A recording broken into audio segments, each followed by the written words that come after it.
Well, hello, everyone. Welcome, and thank you for joining us for LACP's Pride Month Artist Talks. And I'm honored and excited to moderate all 3 evenings of talks, and I hope you will join us again next week. Tonight, we'll be spending some time with Rubén Esparza and Courtney Coles. They will each be sharing some of their work, and then towards the end of the evening, we will have some time for a Q&A. So please post your questions in the chat, and as we go, and then at the end, we'll address them. So let's dive right in, shall we? Rubén Esparza was born in El Paso, Texas, and now lives and works in Los Angeles. He is a multidisciplinary artist and independent curator, using the insight of both roles to intensely synergize cross-referential, physical, and temporary works of art and exhibitions, exploring queer and Latinx histories, existential trauma, and the reconciliation of his heritage, that of colonizer and the colonized. Esparza uses analog materials alongside complex, experimental, digital-driven works to create socio-political commentary or homage to brownness and or queerness. Esparza is also the founder and director of the Queer Biennial. Rubén, thank you for being here tonight and sharing your art. Go ahead and put your camera on. There you are. Thank you so much for having me, Matthew, and thank all of you for inviting me. I'm very excited to share my work. As you can see, I've almost turned like my background into like a gallery, so you get a little flavor of some of my work. I usually put my artwork up here on the just rotating mantle kind of place where I put artwork. I wanted to show the this particular series is a series that I am. It's mostly portraiture work that I started 2012 as part of the Queer Biennial studio visits and kind of research. And so I started taking a lot of photos of studio visits and different artists. And so here's this particular series I titled Queer Decks from a little over 10 years ago and continuing on. So if we want to start the slideshow, Jason. This is a picture of Vicente Huatechea and Marvel Rex. These are two young performance artists. And this particular picture, I really was very taken by it. It was essentially a snapshot that I took at the Tom of Finland Foundation. And I just thought it was very striking because it kind of struck me as kind of like an Adam and Steve kind of scenario with these two beautiful young trans folks. And so these were two artists that I've visited and that I've shown their work, and they're very active in the queer trans art community. So yeah, let's go to the next slide. This is a photo of, I need to write these down. This is Lambeculo, or Roy Martinez. He is a young queer gender fuck, excuse my language here, artist out of Texas. And this is and I shoot everything in color, but I thought, I don't know, I was just called to do this in black and white. And so I took my digital image and converted it into black and white. And I thought it was a very striking photo. I tend to shoot a lot. I like to essentially get the texture and essence of the person I'm shooting and the texture and all in real time, as opposed to a studio setting. And again, these are focused on queer artists, writers, scholars, people in and around that kind of shape the Queer Biennial. And so this is actually a photo taken at a dungeon at the Tom of Finland house. And with some kind of intense artwork that was presented there curated by Rick Castro, another artist that a photographer that I greatly respect. We can go to the next photo. This is Gio and Didi. So essentially, these photos are more about the people that I'm capturing as opposed to, I mean, I guess both, and the texture and the idea of the photo. This was in an art exhibition in Brooklyn. They're both performance artists out of New York. And this is actually happening in real time. They did a performance piece, and I took a lot of photos there. You know, I use photography as another kind of color in the palette. You know, I'm an artist that takes pictures. I'm not really a photographer.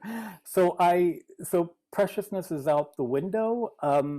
I take these images and sometimes take some old images and come back and add textures, make them into black and white, or create duotones, or I thought to add this is a series that I did where I kind of add textures to them. And so I added these emojis that I thought were kind of interesting to spat around there. I liked awkwardness. I embrace awkwardness. I love the elbow on the bottom left. So, you know, the experimental is very important to me. Like I said, preciousness is not a big issue with me. And I'm taken by this photo, by the energy and the artificial qualities of the little dingbats from social media. Go to the next one, please. This is a photo of Fran Aphy. He is a very prominent and iconic performance artist here in LA. This was my visit to him. I did a visit, and also he does massage work, and he realigns your body and does this magnificent work with trying to fix your bones and all of that. And I added a pink duotone, kind of as an homage to a magazine, to Butt magazine. Butt magazine was well, it just came out. It was an homage to Butt magazine because it kind of had retired, and so this was my kind of homage to it. But as it turns out, it's back, and it just came back this year. Butt magazine is a magazine of queer kind of underground, pseudo underground, of mostly kind of radical homo boys. I love this image of Ron. I think it captured a true, kind of very natural essence of who Ron is. Next image, please. This is a photo of Jacqueline. She is a young queer artist based out of LA, and she does these beautiful flower installations or sculptural pieces of flowers that are imposed on these different fabrics and then are installed with these kind of very intricate ways of installing the work, but also she's now experimenting with neon light, and they're quite beautiful. So I spent the whole day with her, and I just took tons of photos, and we were just talking about her tattoos, so I thought I'd take pictures of her tattoos and her little sprouts of her armpits. I just thought I captured a real moment there. Next photo, please. Oh, Oleg, this is again, I shoot everything in color, but I don't know, I just wanted to take this and convert it into a black and white, and flowers in the foreground were these dead flowers that I kept. This is my home, by the way, and I just couldn't get rid of them because they created this very interesting texture. There were like these kind of fading yellow flowers that were dying, and they were quite lovely even as they were slowly dying. But this is my visit with Oleg. He is a young queer artist out of Russia, and I don't know. There was kind of this sadness that he seemed to present himself. He was very quiet and almost sad, so I thought I'd pair them with the flowers. I don't know, I thought they were kind of very similar in nature. um, but I thought this was it actually works in color and in black and white. Uh, I love this photo. Next photo, please. So I usually shoot with any camera available. Like I said, I'm not really a photographer, but I love taking pictures. I use my Nikon digital camera. I use my iPhone. I also shoot a lot of Polaroids. So if I know I'm doing a studio visit or going to an art opening that intrigues me, I carry all my doodads with me. And so these are a selection of some of the different Polaroids that I've taken throughout the last 10 years, like I said. Up top left is Christine. She is they are a performance artist out of Louisiana, but now in New York. Center figure at top is Marval Rex, a young queer artist, trans artist from LA. Middle left is my lovely friend Love Bailey, a young trans woman, kind of curator, purveyor of queer culture. We have Eddie Ism, he is a DJ. We have Emily Lucid, middle left. And then the bottom left, we have Slava Magutin. He is a Russian artist out of New York.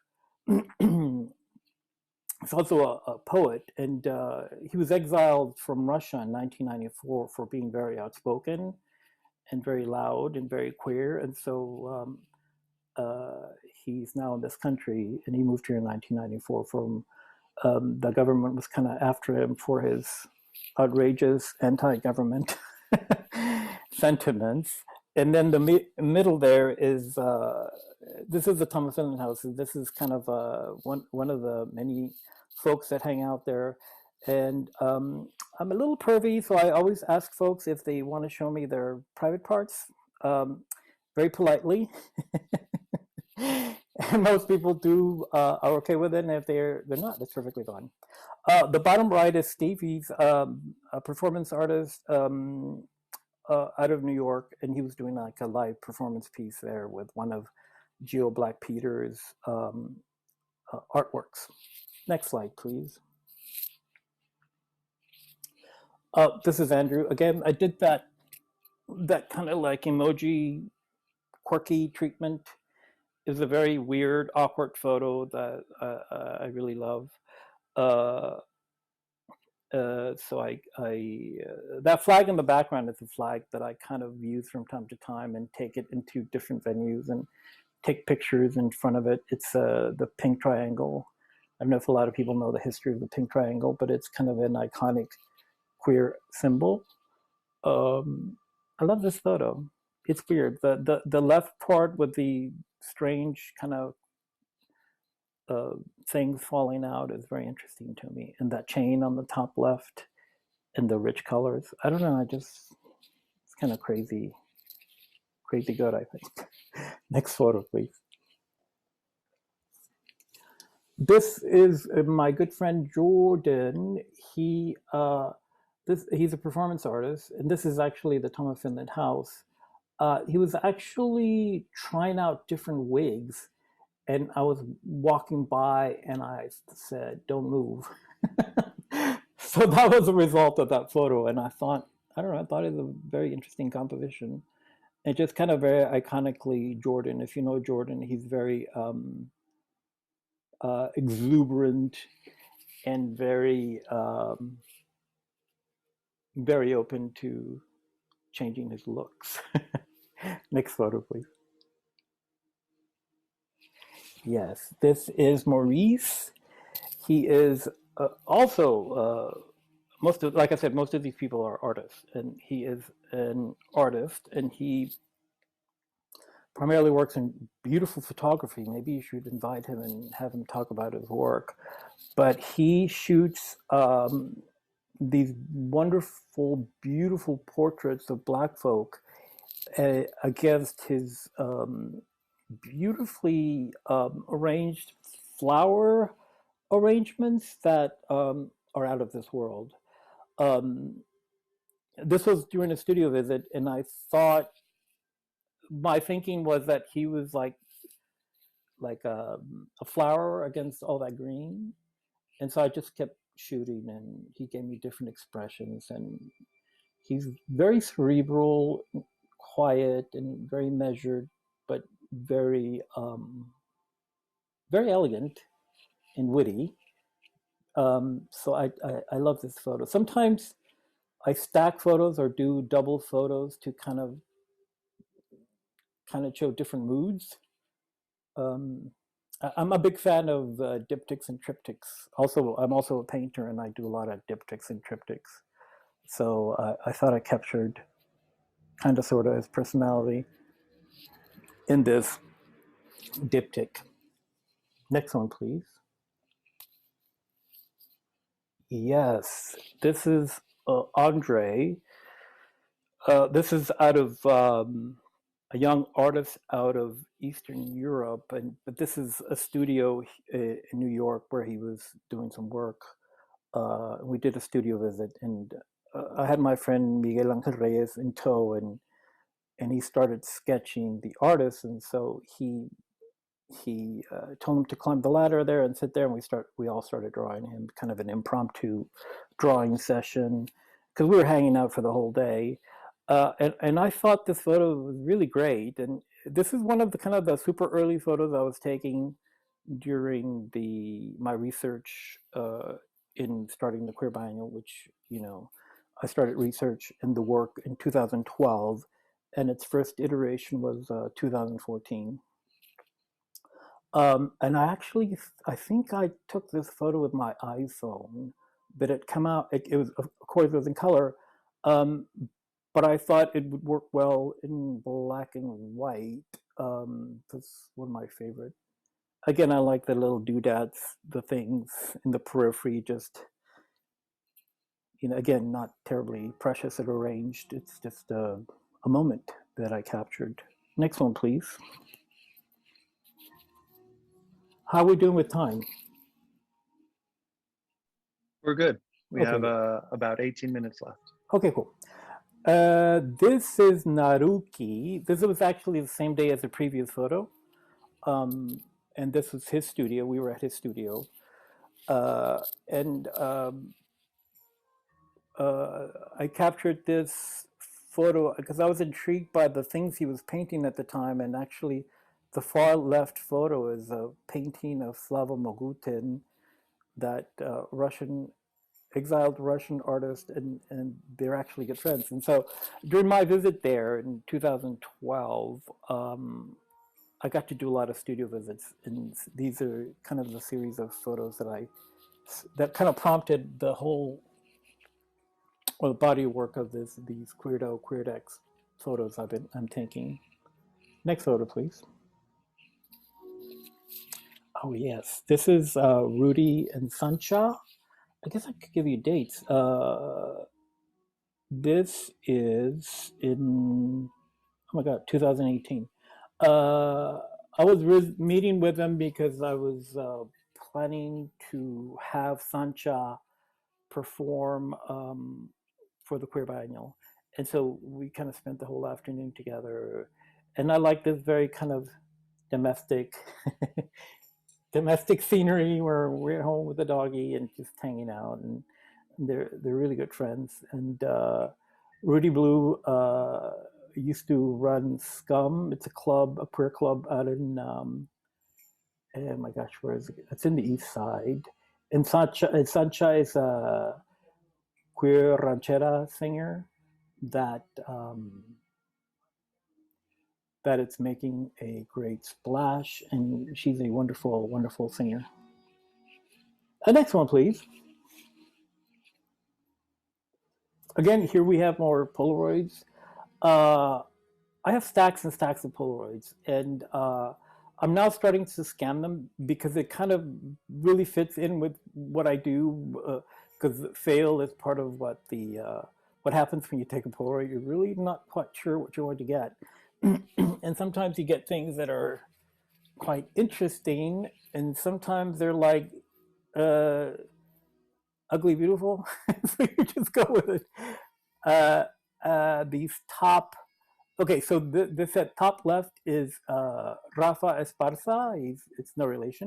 We actually call each other primo or cousin because we have the same last name. But he's this wonderful queer brown artist here from LA. Top middle is Hector Silva. He is this amazing artist that does these really super tight pencil drawings of homeboys and vatos. Another picture of Rafa.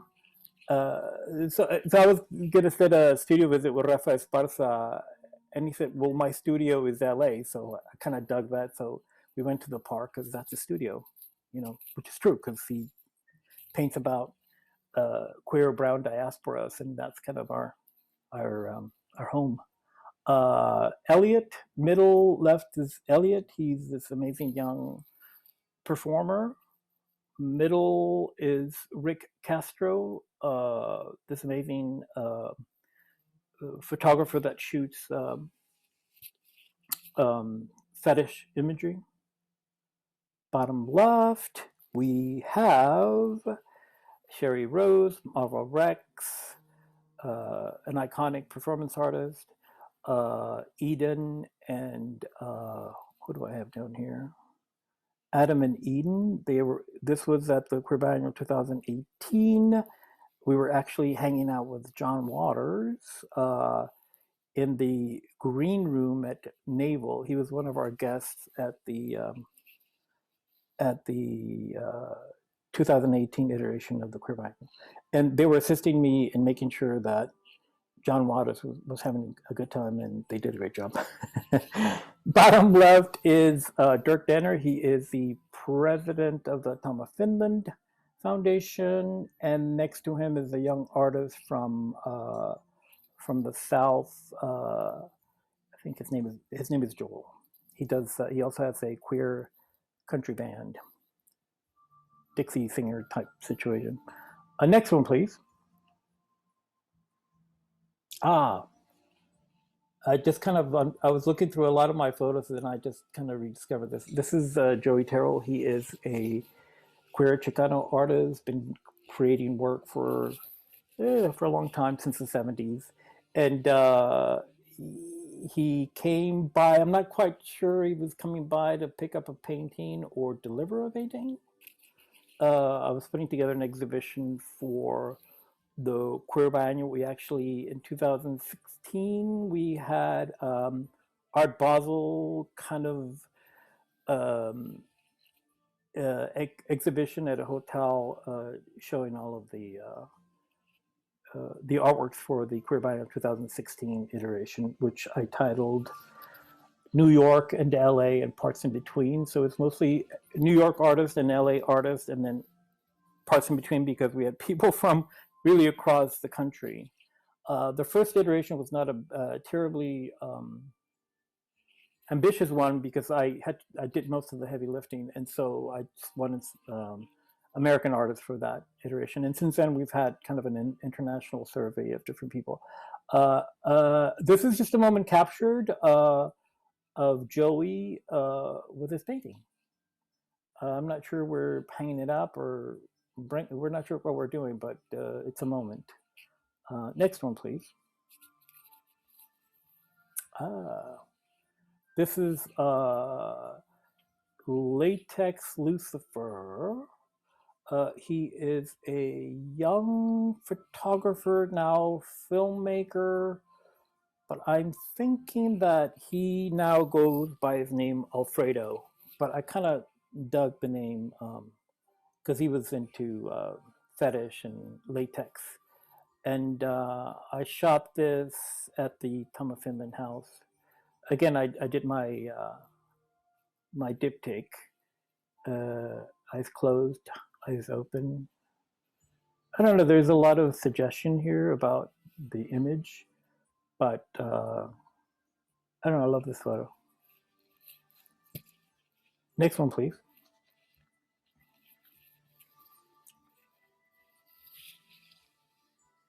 This is a photo I took at the garden over at the Tom Finland house. That seems to be a place where I shoot a lot of stuff. This is a young photographer from LA, or no, Bay Area, New York now. I mean, Bay Area, LA, and then now New York. He goes by the name of Sad Boy, and he is this great DJ, queer brown DJ that does a lot of reggaeton and all kinds of like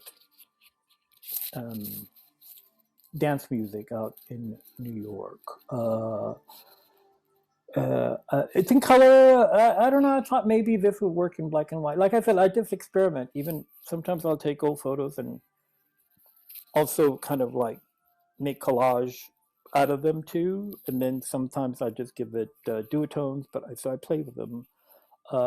And I try to do series so that it kind of gets, so it doesn't get out of control. So if I'm going to do 10 prints of something, then I just stick to the 10 and then don't touch them. But sometimes I do take other photos and play with them quite a bit. Next one, please. This again, my homage to Butt magazine. This is a photo of Slava Magutin. I love this photo.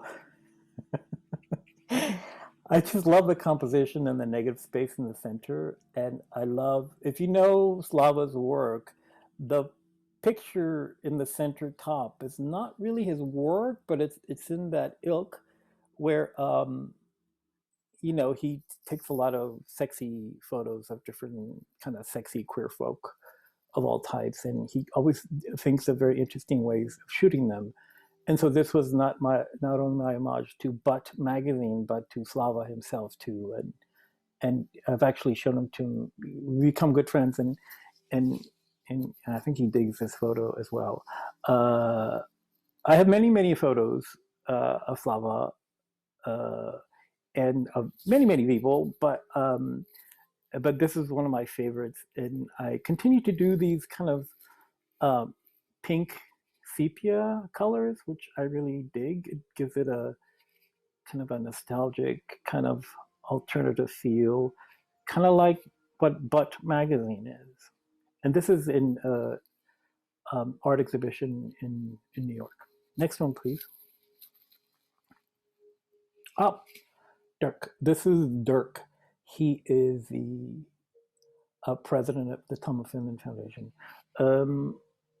I actually just cut the photo. I don't know if people, I encourage people to go to the Thomas Finland house, but they celebrate fetish and leather, and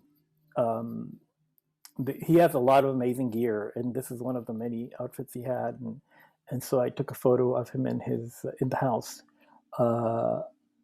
I really liked it. I think I captured it. It was actually a real moment. It wasn't set up. I was walking around there and I saw him, and he looked at me while I took the photo. Yeah, next one, please. More Polaroids. That's top left is Don Bacardi. I had the privilege of having Don Bacardi paint me, which was a great honor. Don Bacardi is an amazing portrait artist that has been around for long time, and he was the husband of Christopher Isherwood. Top middle is me with John Waters. That's me, and I actually interviewed John Waters, and I was very nervous, so I thought, you know what, I'm going to become an alter ego and do my version of Divine. So I guess that's really not my photo, but it was heavily directed by me. Another photo of Don Bacardi, and then the middle section is all these attendees and artists at an art opening. I do a series of flags, and that's one of my flags in an art exhibition. Bottom left is Bruce LaBruce. There's Fran Aphy with Nacho. That was 2018. And then Bruce LaBruce again. Next one, please. Oh, yeah. This is a photo. Again, this is where I kind of layer things, and I don't know if many people know that in drag culture, the word cunt means something different. I know a lot of folks take offense to this, but it's it's a very specific to queer culture, and supposedly it means charisma, uniqueness, nerve, and talent, and that happens to be invented by RuPaul to get away from deviating what the term means. And so I married this with the Chanel logo, and I thought it gave it a very hunty uh, feel to this, and they're absolutely beautiful, and they were kind of hunty that night, and I just love this photo. And so it almost, and the composition is kind of strange and awkward, but it almost converted it into an ad. Next one, please. This is, I call this Suzanne and her muses. And this is Suzanne Schifflet with these other two women that are her muses. And she's this amazing painter, does these realistic, beautiful oil paintings that are quite stunning. Her name is Suzanne Schifflet. And actually, this moment actually was happening there. And I just noticed the sea of hands, and I loved all the hands. And they're really good old friends, and I think I captured a very sexy, intimate moment where everybody is just very relaxed and very handsy. Again, it's got the pink duotone as my homage to Butt Magazine. Next one, please. This is another captured movement that I love. I also have a whole series of people kissing. It's a whole, I mean, but this it still falls under the Queer series. So anyway, this is one example of one of those kissing pictures. It was very impromptu, and it just happened. It wasn't prompted by me at all.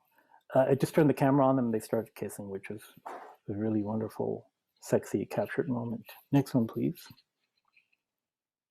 So this is like full circle from the first photo I showed. This is a picture of Vicente.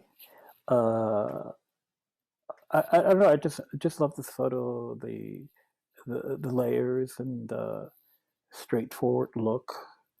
And it's one of my favorite photos. And that's Vicente Urratichea. He goes by Transsexual Jesus. He is a performance artist out of Chicago, but very active around the country in Latin America. So, so I'm going to end with that photo. And thank you. Thank you so much, Rubén. That was amazing. Thank you for sharing your art and your process. I look forward to asking you some questions later. Cool. I look forward to it. Yes.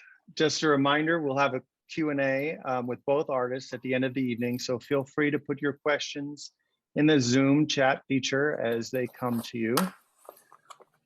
All right. Well, now it's my pleasure to introduce our second guest of the evening, Courtney Bianca Coles. All right. Courtney is a 2022 Pulitzer Prize finalist, photographer, writer, and professor. Born and raised in Sylmar, California, she received her MFA with an emphasis in photography and media from CalArts and her BFA in photography from the Pacific Northwest College of Art. Her practice is rooted in her fascination with the multiple ways she considers people, places, and memories home, and her desire to preserve that.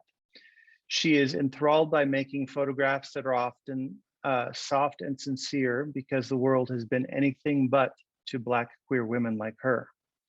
Quote, I extend grace first to myself, as seen in my self-portraits, and then to my loved ones who so graciously invite me into their lives. Where the world has failed in protecting me, I have stepped in to make the quiet photographs that soothe me, end quote. For a number of years, Courtney has made intimate photographs in the music industry as well. And 4 years ago, she co-founded To the Front, a traveling art show and collective for women and non-binary artists working in the music industry. Courtney, thank you so much for joining us this evening. Thanks for having me. It's my pleasure. Thank you so much to turn the floor over to you. Hi, thank you, LA Center of Photography, for having me. Thank you, Matthew, for that lovely intro. And Rubén, your work it's beautiful. So it's a joy to be part of this inaugural artist talk. I've given many talks, and each talk is more nerve-wracking than the last. So I'm just gonna stop yapping and start going. So this is my mother, and move this up. I have been photographing her off and on for many years, since 2007. And the more I say that, the more I realize I'm misleading everyone by saying that, oh, it's been this many years I've been photographing her, because you might think I have thousands of images, but really it's just been that many years of me observing and watching and just kind of sitting at her feet and just in awe of it all. So really, everything that I do kind of comes back to my mom. And so since 2007, that's kind of when I started really paying more attention to her as a person and not just her mother, because that was the year that she almost died. And I knew that if I didn't photograph what was happening, I wouldn't remember what was going on. It was just a very traumatic experience of watching her post-surgery, just not really coherent. And so I pulled out a camera, made one photograph, and that was it. And it lived as kind of a little memory, a little marker of this moment, December of 2007, is when you became an adult. That was the very first time I actually kind of grew up, if that makes sense.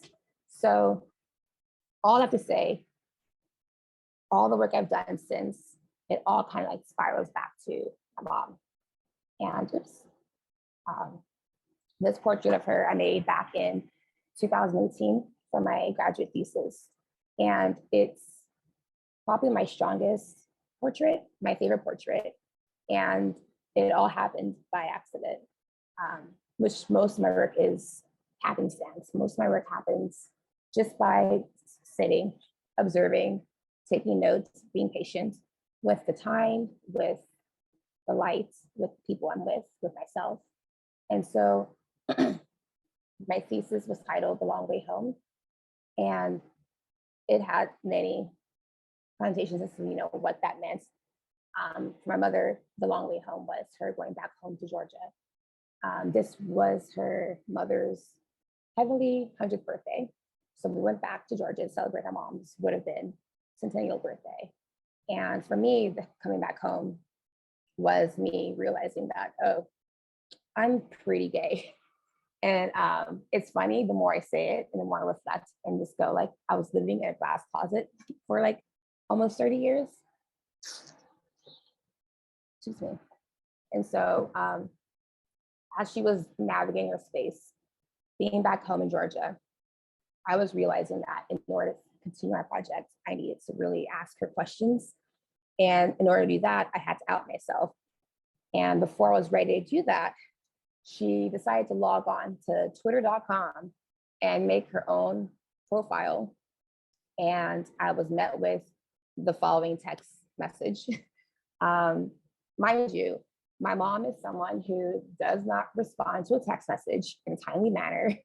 She has 2 Instagram accounts, does not check any of them, rarely signs on to Facebook, but yet my mom made a Twitter account and decided to follow me and immediately, asked, why my bio says I'm gay.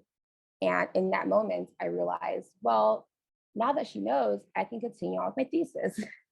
And it was just this whole thing. And as you can see, she didn't respond to the message. And when I told teachers and my mentors that I came out to my mother, they all asked, how it happened, what happened after. And I mentioned she didn't respond. It all ended up being she wanted me to come back to her with, and I was ready. I was like, all right, let's talk about that text exchange. So having this out already in the open, I was able to go forth and make my thesis and really spend more time with my mother and not feel so distant from her. And so, this is an image I made back in 2012. And it was my first time as an adult. I think I was 22, as an adult, with my mom in her hometown, with her cousins and her siblings, and really kind of seeing the space for what it was. Back then, I wasn't really making quote unquote work. I just really wanted to make photographs to go in a potential family album.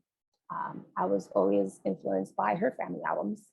And I think I even ruined a lot of her portraits because I kept opening and closing the albums, peeling off the pictures, reading the backs of them, the little notes she wrote to herself, and just imagining a life that she had pre-having children, and just being so enamored by all of it, and just, in love with the fact that my mom was loved and still is loved by so many people. And so back in 2012, I kind of count this as my beginning of really kind of watching my mom and looking at her like she's a mirror of some sort, and looking towards her for kind of the answers to life. She's the strongest person I know, despite all the illnesses and all that. I count her as my lighthouse, really. And so this image I made in 2018 as like a call and response to 2012. In that 2012, I was just blindly making photographs. Meanwhile, 2018, I went with a purpose. I knew exactly what I was doing. I knew what I wanted from the work I was making. And it wasn't this whole kind of like Hail Mary, I'm going to figure it out as I go. And so I also wanted to throw in there that my mom and I collaborate on these images. Everything I'm sharing, everything that has been published places, whether it's online or on my website or in interviews, whatever, she co-signs. She says, that's good, or that's not good. Not once have I ever made something and not run it past her, because it's her image, it's her likeness, it's her, and I want her to feel good and confident in what she's, looking at and what's being portrayed of her. And there's been many conversations about why her and not like my dad or my sister, my brother, and why her when she's not wearing makeup, or just why her not done up. And it always came back to, because you're an everyday Black woman. I love you in every shape, form, what have you. And I personally wanted to have these images of her not in makeup, not done up, because that was the mom I saw on Sundays, which is very fine, so okay. But also, I love the Monday through Saturday mom. I love the mom who will wash her hair in the sink. I love the mom who will make dinner and just read her Bible, have her devotional time. I love the quietness of, life past 30. And also not seeing that life being reflected back to me in the media. I thought, I'll just make it myself. Like, why him and haw and cry about not seeing it when I have this amazing woman I can, sit with and talk to and just learn from. And so back to my thesis and the long way home, it was a distraction of sorts. I have a very hard time at having all eyes on me, which is funny because I probably have some friends who are in this room right now listening to me speak or watching later who are like, Courtney, really, you don't like being the center of attention? And the answer is no, I don't. I do, but when it comes to art and feelings and really just kind of being vulnerable and open, I'd rather show photographs of other people and have that be a reflection of me versus it being my own likeness and talking about the emotions and what came from, making these images or writing these words or making these playlists or anything. So The Long Way Home was half about my mother and half about me. And the two of us met in the center of the room, which was the text exchange I showed at the beginning of the slideshow.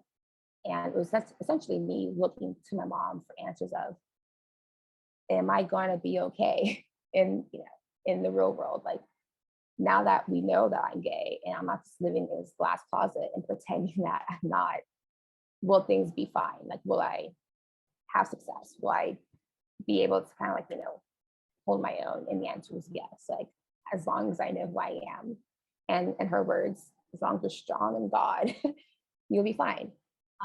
I'm far from the church, but I do have major respect for how faithful she is and how much she really does believe in all this. So I have that as a nice kind of guiding post of, may not be straight, but I do have my mother's spirit in me to kind of help me make work that matters.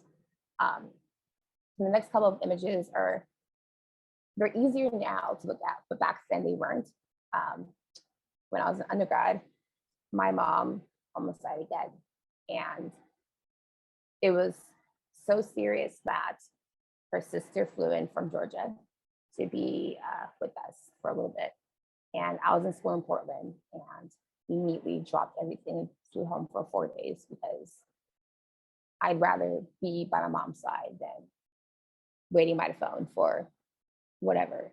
And so I didn't make the images with any intent to show anyone or any of that. Was just more so again, being present in the time and, working through what was happening and not being in denial of the fact that my amazing, strong mom at any moment could just not be here anymore. And so this image, I remember showing her, and she told me, Courtney, I look sick. And I told her, Mom, you are sick. And it was in that moment where I watched the gears move in her head of going oh, okay, I am, here we are.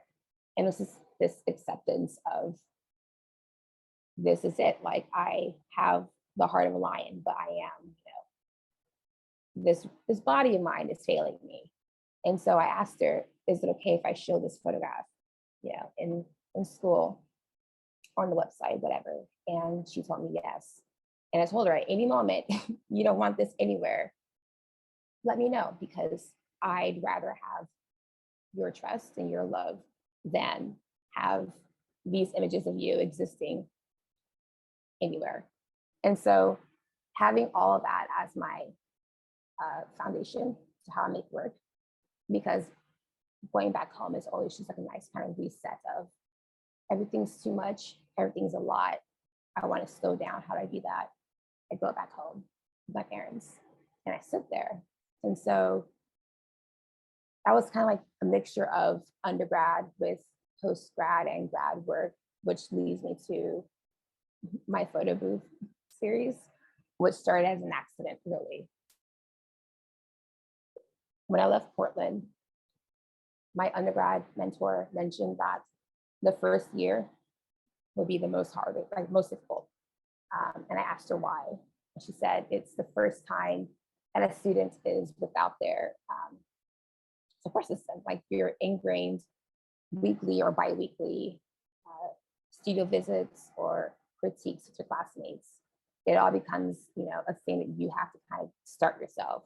And a lot of students now, real world artists don't have that kind of drive, because real life gets in the way, having a job gets in the way, you just don't have time to have the studio practice. And she really kind of stressed, don't fight it, lean into it, let it happen, because it happens to everyone. And so I thought, okay, if the first year is going to be hard and not fun, I should kind of sort of, have fun with it. And so I was tired of holding a camera, tired of just thinking about art. I just wanted to be. And so for me, the easiest way to kind of make a self-portrait was to sit in a photo booth. And so for the first year, once a month, I found photo booths and I sat in them, either with my friends or myself. The whole first year was me essentially leaning into the first year being a really kind of difficult transitory experience. And so this strip was made in either December 2013 or January 2014. Either way, it was the first of the series. And so it ended up being not just 1 year or 2-3 years. It grew to be, I think it was 8 or 9 years, 2013 to 2020. Once a month, I sat in a photo booth and made self-portraits. And these also are not in chronological order, just thrown in there. But it was a whole thing of seeking out this space. And what first started off as I just have to go out the house, once a month to do this thing, became this kind of like second nature of like, oh, there's a booth here, be right back, I'm gonna go do this thing. And so my first year was spent, there were a lot of boobs in the first year strips, because around 23, 24, I was really shedding off all of the stuff I had, like weird shame or guilt, whatever I had left over from being in the church growing up. And despite never really believing anything that had to do with women saving their bodies for marriage or for your future husband or what have you, there's still that weird residual kind of like secondhand ickiness that I just wanted nothing to do with. And so I spent that whole first year just flashing my breasts, because to me, it was my way of going, I'm reclaiming my autonomy. Like, you cannot tell me what to do. And that grew into a more just kind of like sitting with the booth and just like being present with the booth. And I think right around year 4 or 5, I reached this point of, what am I doing? like where is this obsession going? Like, what's the purpose of it? And it was my second semester of grad school. I had just finished my mid-res at CalArts, which meant that I was, done with my big project. And so I was tired of taking time away from, or very tired of spending time speaking about my family, because as great as they are and as well received, I was, my work was, I was getting all these great, feedback. I felt like I was not getting what I wanted, because I wasn't really speaking about what mattered the most, which was myself. And I kept using them as like, my shield, my mirror of like, let's talk about this thing. And it was via a friend when they mentioned, your work is so beautiful and so soft, but like there's this distance in it. Like, you're coming in, you're coming out, and there's this tension here. What is that tension?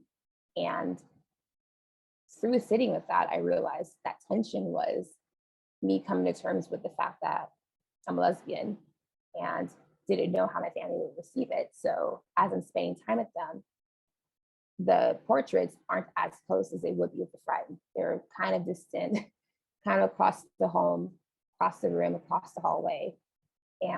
But I was so desperate to be with my family. I was so desperate to spend this time with them that I didn't really notice that I was putting up this weird wall that literally no one asked for. And so through seeing that, I was like, all right, I'm done looking at my family photos. Let's just not do that. I started scanning my photo strips, and it was around November 2017 when I noticed that there was a spark in my eye. And I thought that was kind of hilarious, because grad school was difficult and I was crying often, but yet I had this lighter air to me. And then I went through my old journal and I realized, oh, November was when I came out to myself. Like, I hadn't told anyone yet. I was like, okay, this is what this is. So let's just exist, I guess. And so this portrait was one of those portraits that I realized there was a spark in my eye, and I was like living this lighter life. And it was the photo booth that kind of was there those 5 or so years, showing me, hey kid, you're asking me all these questions and I'm trying to tell you to like stop running from it.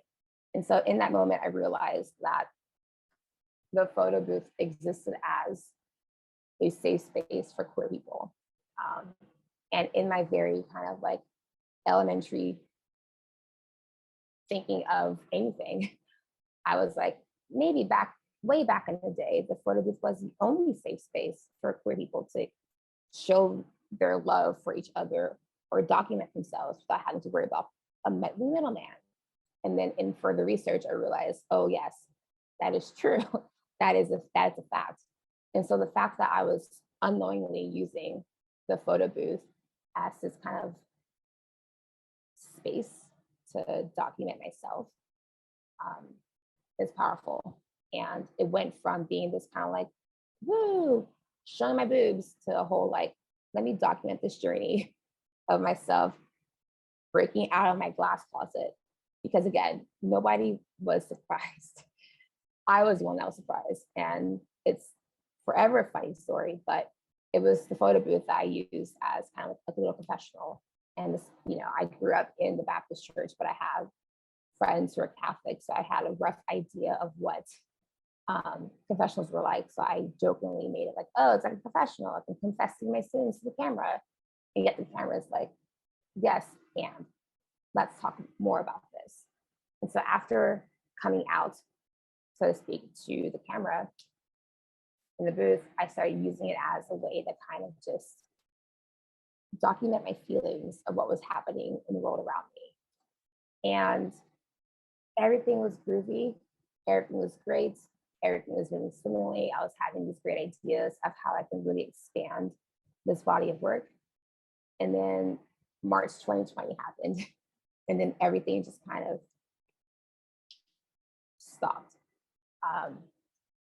And it was and still is traumatic to like think about life at that moment and life now, and how the Courtney back in March 2020 and the Courtney in June 2022, worlds apart. So different. And so March 2020 happened. I made my strip for the month. The first lockdown was a thing. And I thought to myself, I could handle 2 weeks at home, 4 weeks tops. It's okay. I already did my March strip. I'm good. Halfway through March, I realized we were going to be locked away for a while. And I wasn't ready for the booth for the series to end, because to me, there is no end. The end is when I'm no longer here. And so through conversations with friends, I kind of like came to the decision to make my own photo booth and have it exist at home. And so the first few months of the pandemic, I had help from my partner who made a red backdrop that mirrored my favorite backdrop in LA from a photo booth at a bar named Cha Cha. And I used a 35mm camera, my first camera. So for me, it was like a nice kind of like full circle moment of coming back to like, oh, I'm coming back to myself, coming back home to myself, using this booth as a way to kind of just like really do the things I wanted to do with the public booths, but couldn't see myself doing without having someone either interject or distract me, or there being a long line, or the booth is down, or what have you. Having the booth in my living room versus having it in random bars in the city has greatly changed the way I kind of like view it, and also how I really interact with it, and how I'm able to kind of like play with myself, play with gender, play with sexuality, just play with different moods, and really kind of like wake up and have a coffee in the booth, or have a full-on mental breakdown and not worry about a bouncer or a security guard asking me if I'm okay, because that has happened at bars. It's nice to have that kind of freedom to really be myself in my own living room, in my own space, and really see how I'm adding more to this project. I'm still doing it once a month, making a Polaroid and letting it exist as its own living document of currently life in a really weird world, because we're still deep in the pandemic. It's still a thing. And for a very long time, I was so against calling anything else making pandemic art, but it really is a response to what is happening around me, just as my photographs of my mom are a direct response to what is happening to her and to me. It's like all of that. And so in having this space with the booth and thinking about how I can like go back to baby Courtney, who was just like, woo, I'm retaining my autonomy. I'm looking at it with mature eyes and going, how can I really hold space for myself? How can I present myself in a way that I want to be presented, that I want to be regarded as? Because the world expects so much else from me. And how can I be soft with myself? How can I be gentle? How can I be loving? How can I just be real? No funny faces, no whatevers, no just gimmicks, just really kind of being in this space. And so in consistently photographing myself, I've also grown tired of looking at myself, which is, again, a funny thing to say because I do love myself. I do love pictures of myself. I do love all that. But I think I've reached a point where if it's not in the booth, I kind of don't want to see a photo of myself because I've somehow lost the sense to really read it in a way that isn't like, oh, that's just a photo of me pretending to be a fill in the blank versus it being like in the booth, it's a nice raw image of, oh, that's just how you're feeling. And so in the whole feeling of just like, I'm not a person anymore because I'm removed from my community. I don't know who I am without like my friends around me. I decided to kind of just like lean back into an older version of myself, which was photographing beds. As a kid, I loved it. As a early adult-ish person, I loved it. Currently, I love it. In some way, shape, or another, I've photographed beds in a way of just them being a portrait of a person without the person actually physically being there. And so the month of August, actually, yeah, this series is titled Give Me This Day in My Daily Bed. And if there are any ex-Christians out there who are like watching this, you'll probably know this from like the Lord's Prayer. And yes, it's meant to be as funny as it probably is, because I don't take much serious because again, it's just gotta laugh through the pain. And so the month of August was a difficult month. I don't remember the month of August. I wish I were kidding, but I definitely don't. There are a few days that stick out, but I thought to myself, okay, since I can already feel this month is gonna be very weird, let's just make an image of our bed every day as a way to kind of like be a nice little marker of like, this day happened, that day happened. Ever since March 2020, time has been so, all over the place. So I figure if I can just record a thing, I have physical proof that this day happened, also this month happened. And so every day I made at least one photograph of my bed in whatever state I left it when I got out. There was no making of the bed. There was no kind of like setting things up. It really was just like, I got out of bed and here's what it looked like, as a way to kind of slow down and really, be with my space, which is what I do anyway. I do intentionally wake up about an hour and a half, 2 hours before I'm supposed to, just so I have time to be with myself and be a person before I'm like something else for other people. It's a nice way to be centered. It's a nice grounding exercise. It kind of keeps me from getting lost in the shuffle of things, because even though we're deeply in this pandemic, nothing is slowed down. Everything is still urgent. Everything is still like, must have by the end of the day. And by doing this exercise back in August, and still, from time to time, I'll still make photographs of my bed as a way to kind of like slow down the emotions. It brings me back to the space of this home, this room, this space is the one space I feel safe and at home, and I'm able to explore and have fun and not feel like I belong to other entities or what have you. And I was going to add more photos to the slideshow, but I figured 30 minutes is enough time of me yapping. But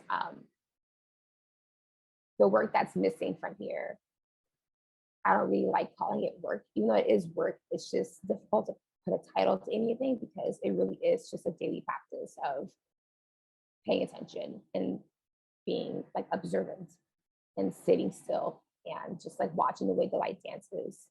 And so that was all of that. But this is the last slide. So thank you so much for listening to my froggy voice. And yeah. Thank you so much, Courtney. That was amazing. Thank you. I really, your photography is very moving. Thank you for sharing that. At this time, I'd like to move to the Q&A portion of the evening. So please type in your questions in the chat and we will address them. I have a few questions myself, and we do have one comment in the chat from John saying, love the photo booth concept. So you've got a fan there. So I have a couple questions while other folks are typing in their questions. I'll start with you, Courtney, since you just finished. Will you go back to your public confessions now that you've kind of found the, these extra pluses with doing them at home? Do you think that you will do both, or where do you think that's going to lead? I would love to, but I'm so terrified of being in bars. I think I've been in a couple of bars, like indoor spaces, but the idea of like going back to a bar right now freaks me out. I think I've made a few photo strips just for the sake of like, I gotta do it, see what it feels like. And it was just like weird. And I think I might try to like, just venture out and do it in a way that's like, come on, kid, you always do this once a month, you got this. But I think, yeah, I miss it, but I think until like I feel less like, I won't like really rush back to the public goods. Right. You don't want all the pictures just to be about how tense you are, right? Yeah, because I have a couple of, I'm like, wow, you're so uncomfortable in these strips. Like, but that just goes to show like, that's the time we're in where it's like, I'm trying so hard to be happy in the booth, but it's like, oh, I know for a fact you're like sweating bullets, nervous as all can be. But that's also just like a testament of how like the booth was even in the earlier years of how like, all right, I'm trying so hard to be happy here. It's like, oh no, honey, you're not happy. Like, who are you kidding? So we'll see. Gotcha. I have a question for both of you. While a lot has changed since we were children, in the media, queer representation, gay marriage, some things, unfortunately, like homophobia, discrimination, and hate have managed to survive all this time. Can you talk about how early influences have shaped your work, and if changes in society that have happened since then impacted it all? Courtney, I don't know if maybe you can go first. Like early influences as in early queer influences, or just early? Yeah. Well, church, media, like the surrounding the queer identity. Oh yeah, church was just such a not. Yeah, I should have mentioned my parents definitely are not, against any of that. So it's always, to me, it was just, I think I was afraid of coming out. Well, I came out once when I was like 12 or 13, but then back to the closet for myriad reasons. But like my parents never gave me a reason to never ever, want to stay in the closet. They were so like open and loving and just inviting.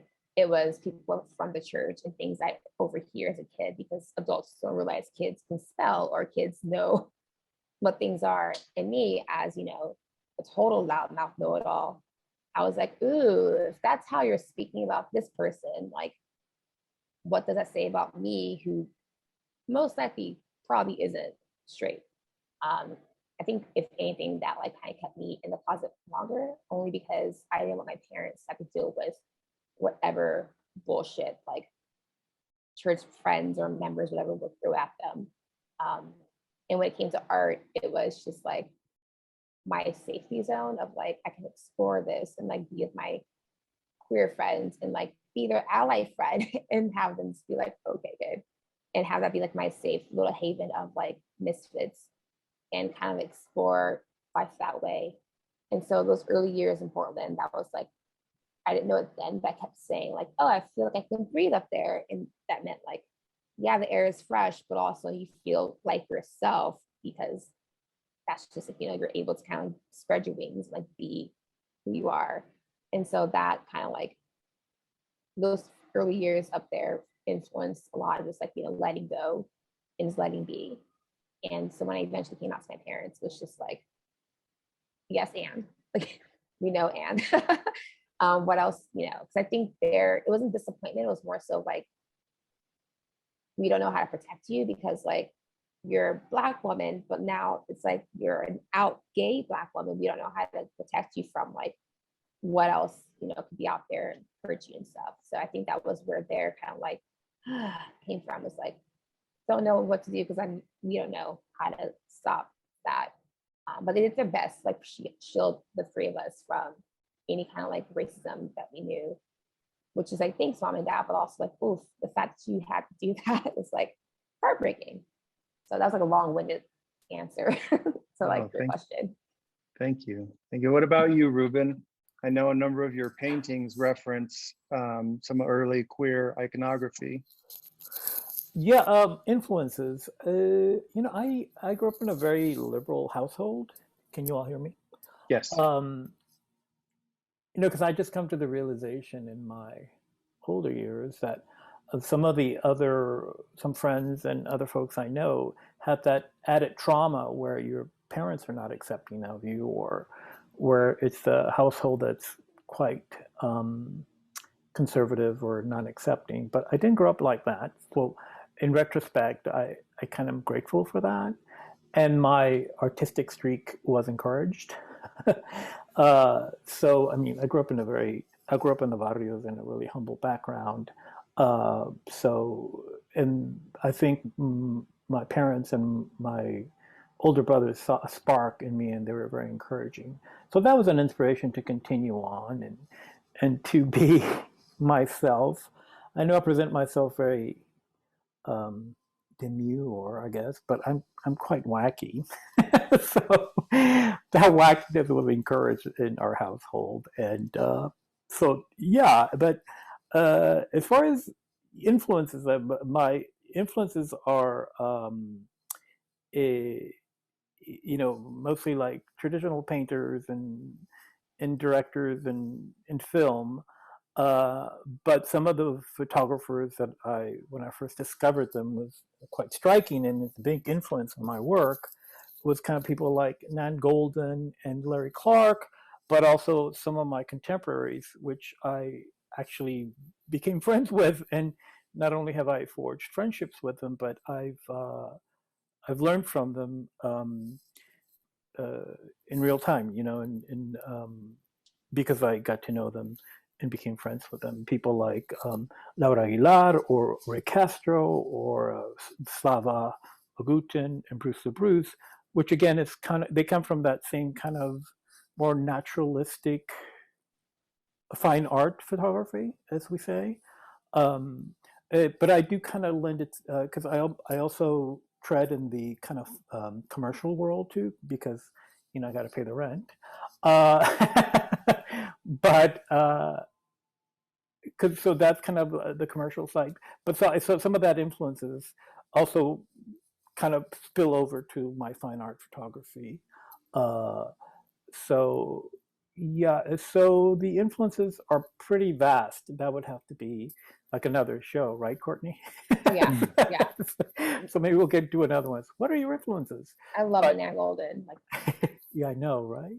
forever. Well, and then when I delved some more in Nan Golden, I realized she didn't know what the hell she was doing. And I No, go, not at all. that's And I love that. great. And that kind of naivete, I kind of, and people will ask, "Are you a photographer?" No, I'm not a photographer. I just am an artist that somehow takes, and I always say I take really horrible photos, but I'm okay with them. I'm okay with them. But Courtney, I love your work because it captured a realness, right? A real thing. And then I was thinking about how the personal is universal, how everything boils down to humanistic notes, right? We all want to be loved. We all want to be cared for. Which is what I mean about the personal being universal. And so I see that in your work, right? The love for your mother and like the struggle of like becoming your real self, so I really love that about you. I think maybe you're going to be my new influence, Courtney. An honor. Oh my gosh. Thank you. So yeah, that's my long-winded answer, I guess you could say. Thank you. I have another question for both of you. So, do you find that when you're starting a new piece or a piece of art or a new photography series, do you come at it from outside in or inside out? Is it more of a reaction, an emotional reaction, or is it a reaction to some sort of stimulus or situation? Do you find? I'll ask you first, Rubén. Well, I let myself be very creative all the time, and I actually have piles of notes and books. And so the way I rein them in is by doing series, right? The series, so that it kind of stops the mind from going wackadoodle and you kind of organize yourself. Like, for example, the Queer Decks series, it's a series. I also have many other series. I have another series that I'm working on. It's called, and I also like giving things names, right? That are interesting. Like I call them Ghosted. The Ghosted photo series. It's a series of photos of former cruising places here in LA. I'm going to move it on to other things where they're no longer, because most people are on their phone picking each other up, right? And calling up for sex is like you dial for pizza. Because I'm an older gentleman, and so I kind of come from the world where it's very analog, right? We were there, you went to the streets. So that's another series. So I tried to do that, but I also paint, I also draw. So I do have books where I kind of rein it in and then jot down ideas and notes. And then sometimes I'll look back and I go, boy, that was a really stupid idea. Or I say, let me look at this again, revisit it. Because those creative moments are very fleeting, where you have this burst of like, oh, this is such a great idea. Let's make it happen. But so I have to like jot it down and say, and then notes about what it should be. But then you, as a creative, you say, well, why don't you finish what she started? You're not allowed to I mean, to some degree, but until you finish this particular series, right? So that's how I approach myself, as kind of organizing my creative escapades, I guess you could say. Gotcha. So you'll come back to ideas you've written later and work through them. Yeah, or review them and say, these are really dumb. Let's kind of X them out and don't even think about it. You know what I mean? What about you, Courtney? I just feel it out and go from there. It's always been, just like so difficult for me to work in like a series mode or like in a project-based mode. As a somewhat organized person, it's so hard for me to like, all right, I'm doing this and we'll have 10 images and doing all these, because then I feel very restricted and I can't like really move the way I want to. So when it came to like even an undergrad having class assignments, I was like, I don't know what any of that means. Like 10 images for motion, like what's that? And for like my thesis shows, it was a whole thing where it's like, I have one project, like I don't know what a project is because my mom's photographs are just titled Mama, like it's just my mom. But with my thesis, I made it the long way home, I guess. Like it's just, another like extension of what this is. So really it's just I photograph and I let it exist and then find common threads and like, oh, that reminds me of this. And then this is also that. And like making them kind of like, dance together and seeing who likes to dance and who doesn't want to. And like, that's the new series. But for me, everything exists as one big thing. Mm-hmm. And then there's like bullet points that kind of like draw me together.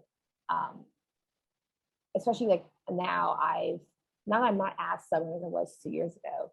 I see everything as pre-March 2020 and post-March 2020. So it's just like everything after that month, it's like one big series. And then from there, I kind of like move things around to figure out who fits where and what is a thing.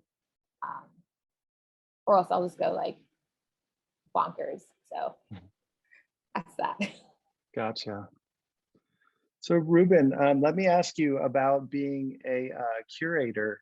Has that affected your art process? Like I imagine you're probably exposed to more artists than maybe the average photographer on a daily basis.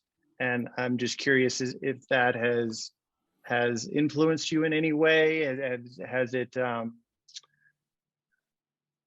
given you, signposts, guideposts of like, things that like, oh yeah, that would work for me, that kind of mentality that maybe you come across on some people or anything like that? Yeah, it's curating has been a huge influence in my work, and having like the insight, physically being there with other creative people, and it's kind of like, oh, this is how they do it, but I don't do it that way, or oh, that's interesting, so it's almost like networking, I guess you could say. But usually what prompted my curatorial practice is because which is very much, curating is very much layered to my overall umbrella of art practice. I see it as another color, like I said earlier, just like I see photography and painting and drawing. It's under the same umbrella. I don't differentiate. It's just another thing that I do creatively. But what prompted me curating is that I would go to these supposedly LGBTQ shows, and it would be very male. And I used to joke around and call them very Anglo-Irish gay man shows. It's like, and I'm not a whiner. And I thought, well, then shut the F up and do something about it. And so I started, not to say that we don't like, Eurocentric artwork. We love it. It's a big influence in my work and all of that. But if you really are truly representing a people, I think it needs to be more equitable. And so that was in my efforts are very small, and they kind of grew, and I was very surprised and taken aback by the fact that it was very well received by everyone of all walks. So that's why I started curating, and I really enjoy it. But if you were to ask me, because it's a lot of work, and it actually keeps me from my own other art practices, so I would say I think I'm done with that. But I'm lucky that it only happens every 2 years, and then of course we canceled 2020 because for obvious reasons. And then so I thought, well, maybe 2022, the Queer Biennial is going to be a more kind of small venture, a little bit more precious, a little bit more concentrated. But you know how things start. When you start creating something, it kind of balloons and becomes other things. But I'd be more than happy that for future, because the last two were quite big. I had people like John Waters, and we showed work like by Keith Haring and all of these amazing people, because I had people that were on board to help me. But I would be very happy to just go back and do like this very quiet little corner of the world showing like 3 or 4 beautiful works of art and be done with it. And maybe 2 years from that would be something more ambitious. But yeah, it has been a big influence. It's like looking through a very personal, a very personal look into the life of artists, which are a big influence. But I found that most of the people that I met, all of the artists that I met are actually quite amazing. And I've always felt like that about my fellow creative people. Most artists I find are super interesting and sometimes too strange to even explain. but I love it. Has it happened yet this year? Yes, it happened this year. This year we decided to do it. It's all online, and it's titled Lavender City of Dreams. And it's kind of, again, the last iteration was also kind of like this kind of supposed queertopia, and it's still that to some degree. And then I've decided moving forward, which I think was kind of clever, that instead of writing a curatorial statement, I write a poem, because I'm also a poet. Among the many things I do. And so I've decided that for future iterations of the Queer Biennial, I'm going to write a poem instead of a statement, and the poem essentially explains what that theme is, and then I could invite other people to. I'm actually started that, collaborating with other artists to write a poem with me that explains a particular theme for whatever exhibition. And I have the freedom to do that because I'm not a curator. I'm an artist first, and artists write poetry too, in visual poetry or literal poetry. But yeah, I'm glad I did it. It's a big influence. Thank you, Rubén. Well, we're almost about out of time, but first, before we leave, Courtney, I wanted you to just tell us quickly about To the Front. Tell us a little bit about that. To the Front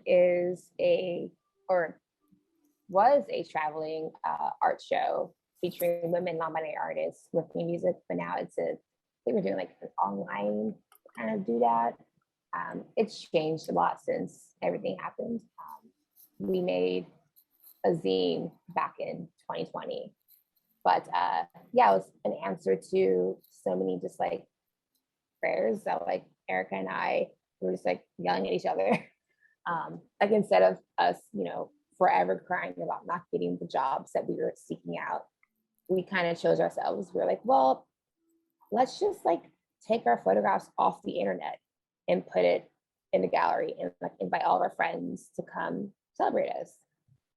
So we invited two of our friends, Danielle and Carly, to like show work with us. And the four of us didn't really think anyone would show up. And then sure enough, on a Wednesday night at 7 p.m. during rush hour, all of our friends showed up to Almost Gallery in like on La Brea. And we were like, oh my gosh, why are you all here? And so this little one-off show grew to be a traveling thing that had, we're getting 4 artists now, over 50 or so, all walks of life. And it's to this day, people are still reaching out to do things with us, and it's bananas, amazing. But again, it was an answer to this whole thing of like, boo, we're not getting hired. But it's also like, well, we can also choose ourselves. Like, it's no one's stopping us from like choosing ourselves. There's no money involved. Everything comes out of pocket, which is how you do it, the DIY way. But To the Front is just a bunch of friends, like a nice little collective, and we share job posts, we share upcoming gigs and stuff, kind of like passing things around. If someone can't do a show or tour or whatever, they drop in the Discord or they email someone, and we just like boop, boop. It's a nice way of just kind of getting people hired, really, because that's kind of what we wanted when we were kids. And so, that's the tiny version of what To the Front is. Thank you. You both have given me great examples of just making stuff happen for yourself, and that's something that that I think as artists, it's always good to be reminded of, that that's an option. We're not always just waiting around for Yeah. someone to pick us, you know. Yep. We can do it ourselves. Well, Yeah. thank you both so much. Thank you. We've come to the end of our evening, and I would like to thank LACP for creating this space for us tonight. Thank you, Rubén. Thank you, Courtney, for sharing your wonderful work. And everyone who joined us this evening, thank you for sharing your time. And I hope to see you next Wednesday. We're going to do 2 more Wednesdays of this with more artists. So please return next week. And thank you both. Thank you, everyone. Good night. Thank you so much. Have a good night. Bye-bye. Bye-bye.